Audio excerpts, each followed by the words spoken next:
In the ever-evolving world of gaming, one company is making sure it keeps its own games changing for users. Nexon, a pioneer in the free-to-play online game movement, continuously adds new missions and threats to challenge players of such games as Dungeon Fighter Online. The company has an estimated $14 billion in annual revenue.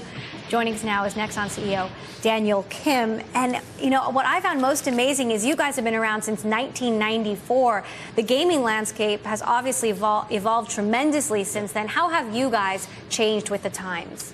Well, I think Nexon's been a pioneer in the online game industry for a very long time. We were one of the first companies to invent the graphic online game as a new genre, and we're one of the first companies also to invent an entirely new business model for online games, which has now been widely adopted by many online game companies.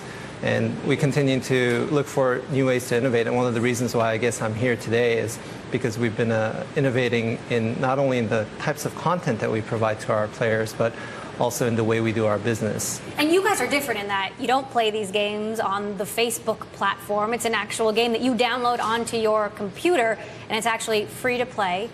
But the business model is virtual goods, essentially, yes, right? Yes, that's right. About 10 years ago, Nexon invented the virtual goods sales model, and now all of our 30 games that we have in service in 70 different countries are completely free to play, and over 1 billion people have played our games over the last 15 years. So how has the rise of social gaming companies like Zynga, how has that impacted you? Well, actually, you know, all of our games, all of our 30 games are designed to be played with other people, and just by inherent nature of our game content, it's very social. I think it's great to see other game companies adopt the model that we invented over 10 years ago.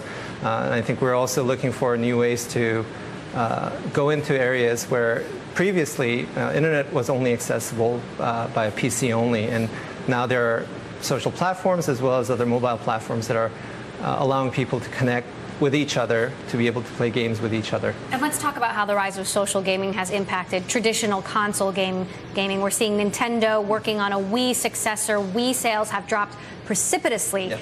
Can a company like Nintendo make a comeback? Well, I think the important thing to remember is we've seen this trend of traditional packaged goods games or console games decline in other parts of the world like Asia, and online games becoming a dominant business model for the game industry, and we're seeing that happen here in the West as well. And Nexon's always been at the forefront of pioneering new types of games and new types of business models, and I think we're well poised to do the same here in the West. And talking about your future plans, you've reportedly hired bankers and are planning to IPO this year. Why would it make sense to go public this year after all these years? Well, I can't comment on any speculations as we haven't made any decisions at this point. You know, we're always looking for options to increase our growth rate and accelerate our dominance in the market. But at this point, I can't really comment on that. So, but how would being public help you guys build the business and move it forward? You know, that's one of the options that we could consider, but again, we haven't made any decisions or announcements at this point. What are you guys doing in mobile? So mobile is one of the more interesting new areas where a lot of people are accessing games through mobile devices, and what's important for us is that these mobile devices are now connected to the internet and providing similar type of access to other people to play with, and we're starting to develop games into those platforms. Cartwriter, one of the apps that we launched into the App Store about a month ago, reached 1 million downloads in a week, so that speaks to some of the power of some of our brands. All right, Daniel Kim, CEO of Nexon, will be watching you guys this year. Thank you very much. If you indeed file. Thanks so much.